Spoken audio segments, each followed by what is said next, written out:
Alexandre, petite devinette du jour.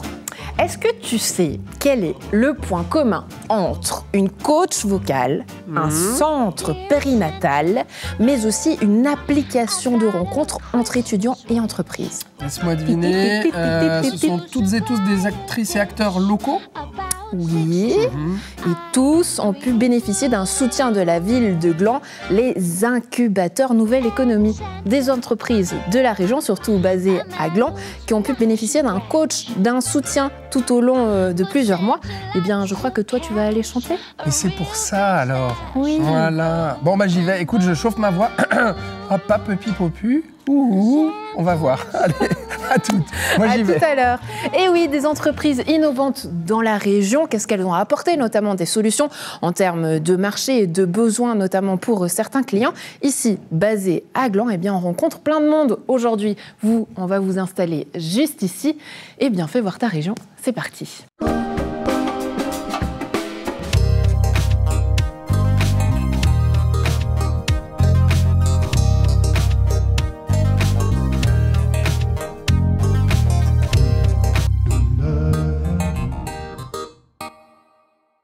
Des entreprises innovantes qu'on a choisi de vous présenter aujourd'hui et surtout de rencontrer leurs fondateurs. Ils seront avec nous aujourd'hui sur le plateau.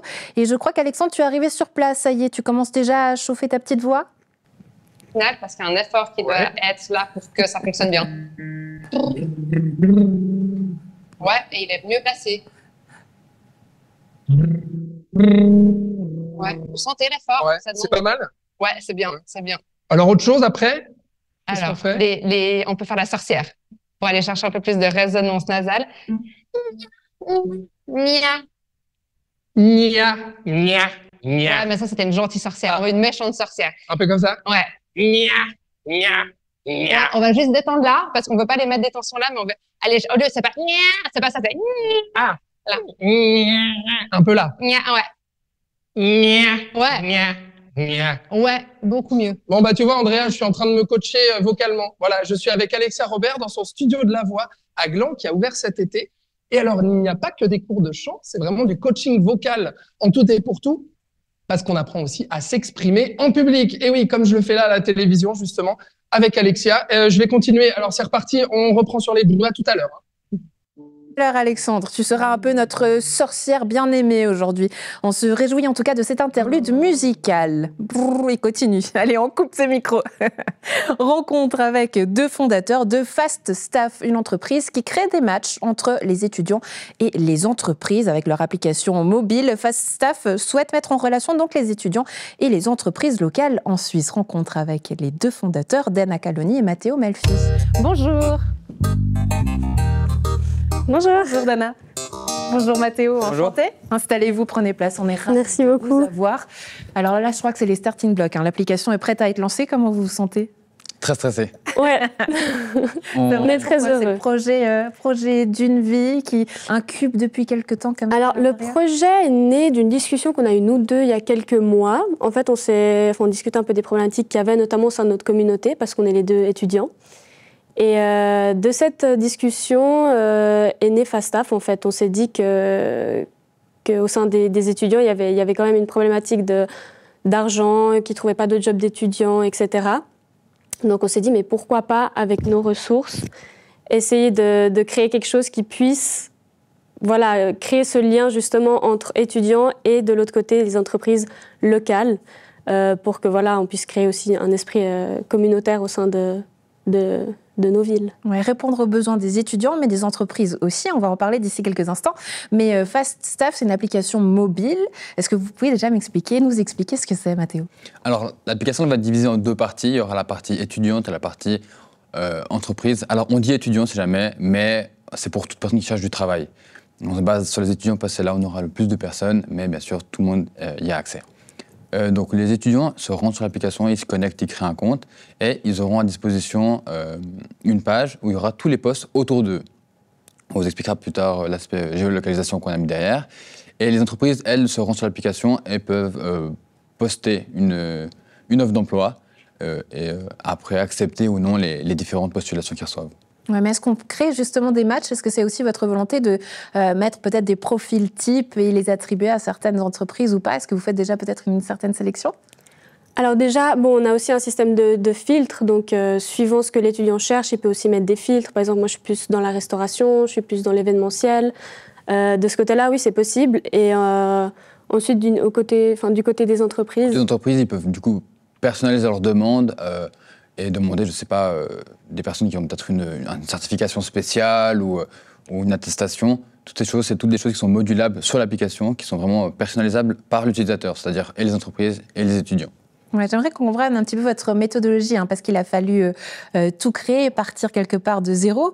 Comment vous avez fait? Est-ce que vous avez peut-être fait déjà une étude de marché, voir quels étaient peut-être le profil de ces étudiants, partir de votre parcours? Comment tout ça s'est créé finalement? Oui, donc on s'est dit, bon, la première chose, c'est de voir si notre problématique que nous, on avait en tête était généralisable. Donc, à partir de là, on a créé un sondage tout simple qu'on a envoyé sur nos groupes WhatsApp respectifs de HEC, Psycho, etc. Et puis, on a vu... déjà, on a demandé aussi quel était leur frein principal à trouver un job d'étudiant. On a trouvé qu'il y avait le manque de flexibilité des horaires. C'est vrai qu'en tant qu'étudiant, on n'a pas toujours les mêmes horaires, on a des semaines qui peuvent varier, on a aussi des périodes d'examen, on a beaucoup de rendus. Et il y avait aussi le processus de candidature assez long et coûteux pour les étudiants. Et il y avait également, finalement, il y avait... les jobs d'étudiants qui étaient trop loin et pas assez proches de chez eux, qui était aussi une problématique qu'on a relevée. Et du coup, à partir de là, c'est de là où on a vraiment commencé à se dire... on a commencé à broder en fait, autour de ce sondage, on a pris les résultats et on a cherché des solutions en fait, pour pouvoir regrouper tous ces problèmes et simplifier du coup, cette vie aux étudiants sur cet aspect-là. Et de l'autre côté, on a du coup l'aspect entreprise, qui est aussi une problématique, c'est que les entreprises aujourd'hui, elles ont leur équipe de base, mais on a des fois des pics d'activité, des personnes qui sont malades, et ça, c'est des demandes qui sont assez spéciales pour les entreprises.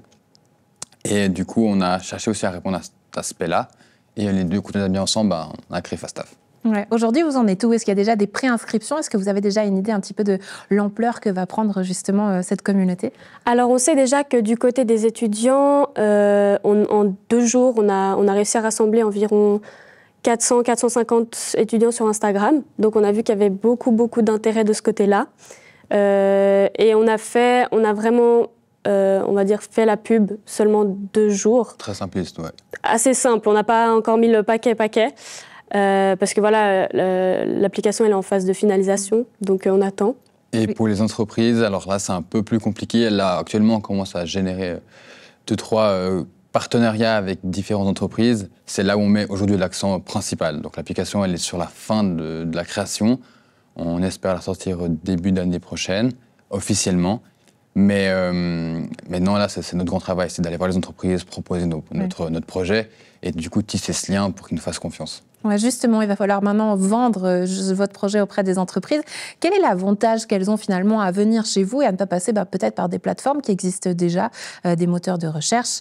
Qu'est-ce que ça apporte en plus FastStaff? Alors, nous, on a mis l'accent vraiment sur cet aspect de localisation. On veut la rapidité et la simplicité dans le sens qu'une personne qui cherche de l'emploi, je ne sais pas, elle veut travailler ce soir, elle a la possibilité. C'est-à-dire qu'elle se rend sur son application et c'est assez simple.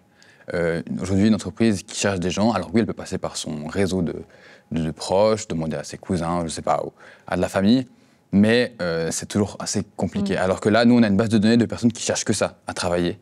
Et du coup, alors on ne peut pas leur garantir d'avoir quelqu'un à 100%, mais nous, on leur maximise leur chance de trouver une personne disponible et compétente et contrôlée, c'est important, qui soit disponible le plus rapidement possible pour eux. Et aussi proche de chez eux. Ouais. Voilà. Avoir un critère géographique qui soit... Exactement, voilà. On voulait éviter... La délocalisation du travail. Ouais, on voulait éviter la délocalisation du travail, merci. Pas qu'une personne de, je sais pas, Fribourg vienne travailler dans une entreprise à Gland, alors qu'il y a plein d'autres étudiants à Gland qui seraient potentiellement disponibles et prêts à venir travailler sur place. Oui, en parlant de Gland, justement, est-ce que ça fait peut-être partie de votre ligne de mire des entreprises que vous souhaitez privilégier? Et comment est-ce que vous allez peut-être leur donner cet accès un petit peu privilégié? Est-ce qu'il y en a un? Alors, on a déjà commencé à travailler déjà sur la région de la Côte, plus précisément du coup Gland, par le biais de l'incubateur, et qu'on a aussi mis l'entreprise ici à Gland. Donc ça, c'est toutes des choses qui font qu'on se concentre sur Gland On n'a pas encore pensé à d'avantages particuliers, mais c'est auprès de eux qu'on va voir en premier. Donc les premières personnes qu'on avait commencé à démarcher, c'est toutes des entreprises de Gland. Ouais. Oui, Mathéo, vous parliez tout à l'heure de cet incubateur Nouvelle Économie. J'aimerais savoir comment ça s'est fait, justement, comment ce processus, comment ce coaching s'est mis en place et qu'est-ce qui vous a apporté finalement? Alors nous, ça s'est fait très vite et très récemment. Donc je pense qu'on est le dernier projet qui a intégré l'incubateur. On l'a intégré juste une semaine avant le forum Nouvelle Économie là, qui a lieu le 6 novembre. Et comment ça s'est fait? Donc on a contacté la ville de Gland. Moi, je suis habitante de Gland, donc j'étais au courant de j'étais au courant du forum. Du coup, je me suis un peu plus penchée. Je me suis dit, mais ça pourrait être sympa. Donc, j'ai pris contact.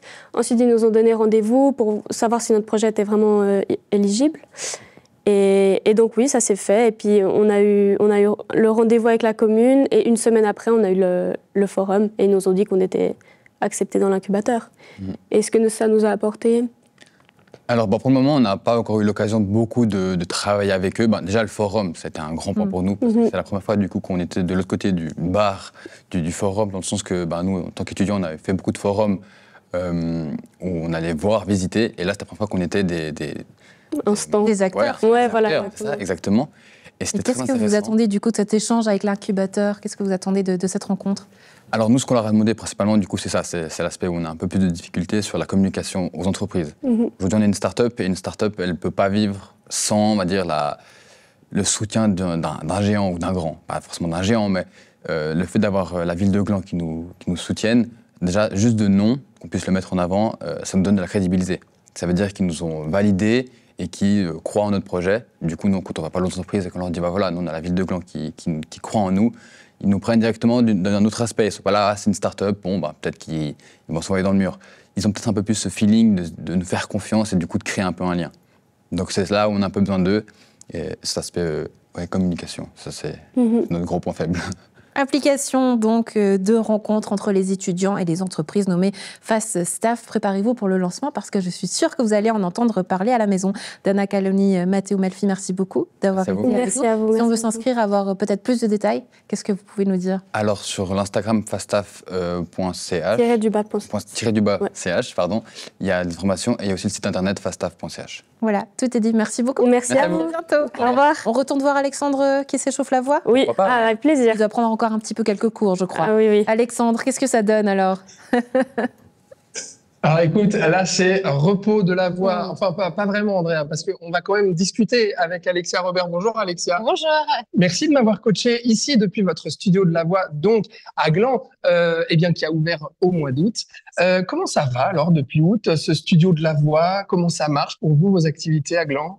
Ça se passe bien, c'est en train de bien se développer. Le fait qu'il y ait maintenant vraiment un lieu qui soit dédié à ça, qui soit équipé correctement, c'est aussi vraiment bénéfique pour les élèves. Donc, ça part vraiment dans la bonne direction. Ouais. On est encore au début, donc on a besoin que ça se développe un peu, mais c'est bien parti. Au niveau de la clientèle, vous avez combien de clients à qui vous donnez des cours durant la semaine? Est-ce que c'est des clients privés, des entreprises, les deux? Comment ça se passe? Alors, actuellement, en termes de coaching individuel, ça dépend des semaines, environ 15 cours d'une heure par semaine. Ouais, quand même. Et puis, à côté de ça, je collabore aussi avec quelques entreprises où je peux donner des formations sur la voix parlée, où j'ai fait aussi des interventions en entreprise pour des journées de team building, où on fait faire de la chorale, par exemple, le temps d'un atelier. Ah ouais, la chorale en entreprise, team building. C'est ça. Ah ouais, mais c'est quoi l'intérêt alors de ça? Déjà, c'est un moment de détente pour tous les employés. Donc, chanter vraiment, on sait que ça fait du bien au corps et à l'âme. Et la chorale, on doit vraiment on chante à différentes voix, mais tous ensemble. Et donc, ça crée vraiment une connexion entre les différentes personnes. Et tu le vois, Andrea, il y a de la place. Justement, au studio, on voit derrière, puis il y a le petit piano, le micro où on était posé tout à l'heure. D'ailleurs, qu'est-ce que vous avez pensé de mon échauffement vocal? En fait, qu'est-ce que vous dites justement aux gens comme ça? Vous êtes plutôt tel type de voix, voilà ce qu'il faut travailler. Vous pensez quoi? On a fait pas longtemps, mais qu'est-ce que vous pensez comme ça? Ce que j'ai entendu, c'est que vous avez été capable de prendre en compte toutes les remarques que j'ai données et qu'on a vraiment entendu. C'est un élève studio. Ouais. Et finalement, c'est pas tellement qu'est-ce que moi je pense de la voix, c'est qu'est-ce que j'entends est-ce que la voix elle est saine ou pas, parce que c'est ça aussi quelque chose qui est très important, et d'être capable de comprendre ce qui se passe dans le corps pour être capable de mettre en place une voix qui soit saine et on ne fatigue pas. Bah, c'est ça qui est intéressant aussi justement avec ce que vous proposez, c'est que coaching vocal, certes, pour être prof de chant aussi, si on veut chanter, qu'on vient chez vous pour avoir vos conseils, mais vous mettez l'accent aussi sur le fait de la voix en général, savoir s'exprimer, savoir parler. Quand on est amené à parler devant des gens, une audience, moi à la télévision par exemple, ou bien quand on est professeur aussi, et vous dites souvent on n'a pas conscience de sa propre voix et des lacunes qu'on a. Ouais, c'est ça. En fait, ce qui se passe, c'est que la voix, on l'apprend par mimétisme de nos parents et on n'apprend jamais à l'utiliser, on ne sait pas comment elle fonctionne.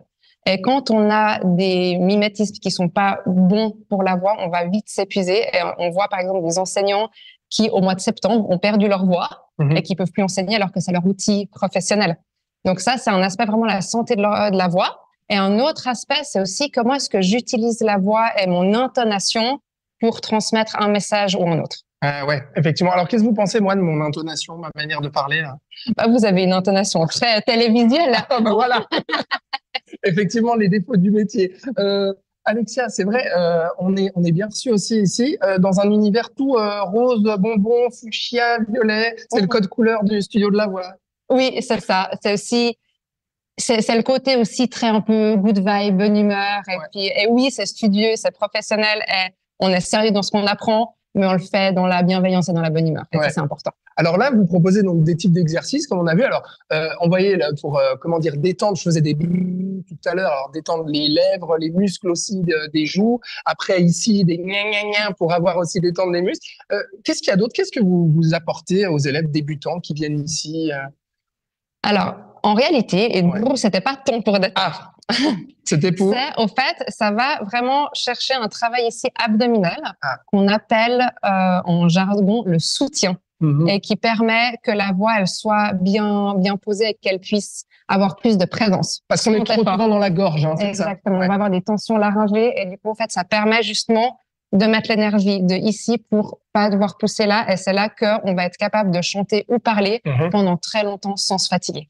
Bon, alors, Alexia Robert, voilà votre studio de la voix qui s'est ouvert cet été et vous faites partie, on vous reçoit aujourd'hui, enfin, je suis chez vous aujourd'hui parce que vous faites partie de ces incubateurs Nouvelle Économie de Gland. Même question qu'aux invités précédents. Qu'est-ce que ça vous a apporté, vous? Alors, c'est très intéressant de pouvoir rentrer là-dedans déjà parce que ça permet une visibilité auprès de la commune. On est vraiment porté par la commune qui nous met en avant par différents biais. Et en plus de ça, ça nous permet vraiment un accompagnement aussi par des professionnels pour développer notre entreprise. Moi, je bénéficie particulièrement aussi d'un accompagnement sur la communication. Maintenant que j'ai un lieu physique, évidemment que c'est important que maintenant que les gens aux alentours sachent que ce lieu existe. Donc, c'est vrai que c'est là-dessus qu'on a plutôt mis l'accent. Et voilà, et ça permet à des télévisions locales de venir vous voir. Et puis, on a vu sur les réseaux sociaux aussi, c'est primordial aujourd'hui. Faut être présent, surtout quand on est coach vocal, faut donner envie, faut donner des petits tips et astuces, etc. Oui. J'ai vu que vous faites des fun facts aussi. Oui, je fais parfois, oui. Vous avez un fun fact comme ça pour moi qui vous vient sur la voix, là, que je pourrais apprendre? Un fun fact. On a dans nos cordes vocales des récepteurs d'hormones. D'accord. Au niveau des cordes vocales, et donc les femmes en particulier un peu plus que les hommes, les cycles menstruels où il y a beaucoup de changements hormonaux, ça a un impact direct sur notre voix. Donc la voix change en fonction des cycles hormonaux chez la femme. Et dans certains théâtres, par exemple à Broadway ou comme ça, certaines chanteuses sont libres de ne pas chanter gratuitement en étant rémunérées à ces moments-là si la voix elle est pas au top. Ah d'accord. Et voilà, pour en apprendre plus, il faut venir ici au studio de la voix à Gland, Andrea, avec Alexia Robert. Merci beaucoup. Merci à vous. Je vais travailler un petit peu alors. Tu l'auras compris, Andrea, il y a du travail. Merci Alexandre, très belle journée à vous. Ciao, ciao.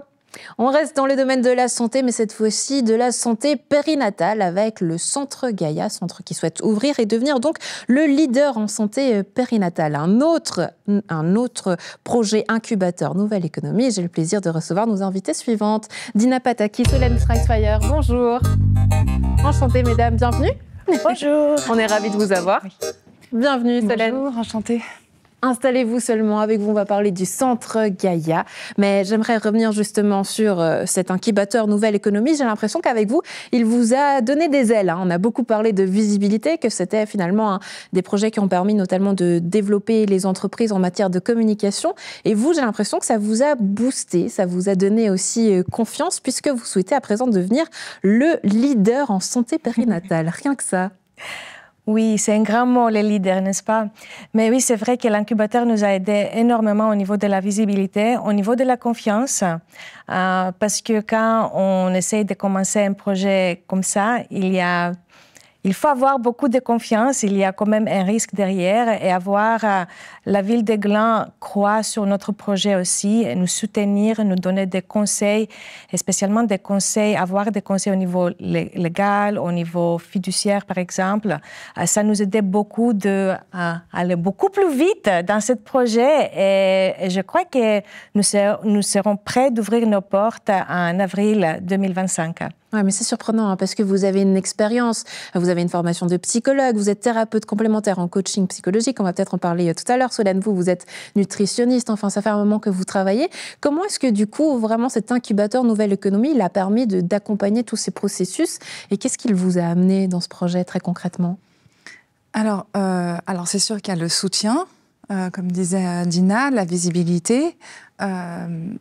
Effectivement, moi, je pense qu'il y a un gain de crédibilité quand on a un partenaire institutionnel qui place sa confiance dans un projet. Et puis, outre le gain de crédibilité, c'est aussi la reconnaissance qu'il y a quelque chose à faire dans le domaine de la périnatalité. Et puis, la reconnaissance que d'avoir un centre intégratif, parce qu'effectivement, nous, on a des univers différents. Moi, je viens du côté un peu somatique. Moi, je travaille avec la respiration, tout ce qui va être rééducation postpartum, préparation naissance, nutrition. Et là, on a tout le pan, en fait, de la santé psychique. Et puis, c'est la reconnaissance aussi au niveau de la ville qu'il y a un lien et qu'il y a quelque chose à faire. Donc, c'est exactement ce qu'on disait au début, ça booste d'avoir en fait cette aide. Ouais, le fait justement, cette multidisciplinarité, c'est peut-être aussi l'élément centre de ce futur centre Gaïa, en tout cas la marque fabrique, puisque vous souhaitez avoir une approche multidisciplinaire, peut-être à 360, quelque chose qui n'existe pas encore quand on parle de santé périnatale, mais un centre périnatal, déjà, Dina, c'est quoi exactement? Oui, un centre périnatal, c'est un centre qui est dédié pour les nouveaux et futurs parents. Nous sommes axés sur l'éducation, la prévention et aussi à l'amélioration du bien-être des familles en général. C'est pour ça qu'on a la philosophie intégrale, parce qu'on veut voir à l'expérience ensemble.